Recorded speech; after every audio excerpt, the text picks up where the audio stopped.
যুক্তরাষ্ট্রের president Donald Trump ইরানের সঙ্গে চলমান সংঘাত নিয়ে নতুন অবস্থানের ইঙ্গিত দিয়েছেন। তিনি তার ঘনিষ্ঠ সহযোগীদের জানিয়েছেন, হরমুজ প্রণালী পুরোপুরি খুলে না গেলেও যুক্তরাষ্ট্র ইরানের বিরুদ্ধে সামরিক অভিযান শেষ করতে রাজি। মার্কিন প্রভাবশালী পত্রিকা ওয়াল স্ট্রিট জার্নাল এক প্রতিবেদনে জানায়, ট্রাম্প ও তার প্রশাসনের কর্মকর্তারা মনে করছেন, হরমুজ প্রণালী পুনরায় চালু করার অভিযান দীর্ঘ সময় নিতে পারে। এতে তাদের নির্ধারিত 4 থেকে 6 সপ্তাহের সামরিক সময়সীমা ছাড়িয়ে যেতে পারে।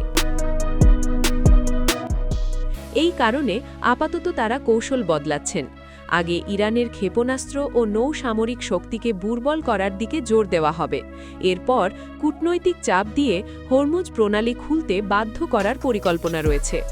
উল্লেখ্য, যুক্তরাষ্ট্র ও ইসরায়েলের হামলার জবাবে তেহরান হরমুজ প্রণালীতে বড় ধরনের বাধা সৃষ্টি করেছে।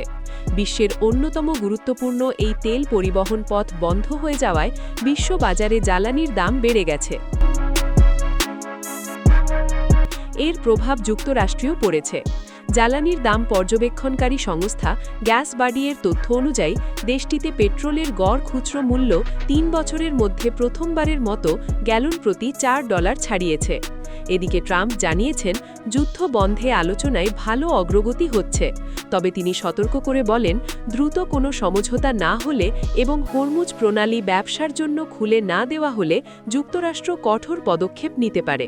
তিনি হুঁশিয়ারি দিয়ে বলেন, এমন পরিস্থিতিতে ইরানের বিদ্যুৎ কেন্দ্র, তেল ক্ষেত্র এবং খার্গ দ্বীপ সহ গুরুত্বপূর্ণ স্থাপনাগুলোতে বড় ধরনের হামলা চালানো হতে পারে। নিউজ টেক্স দৈনিক অন্যধারা।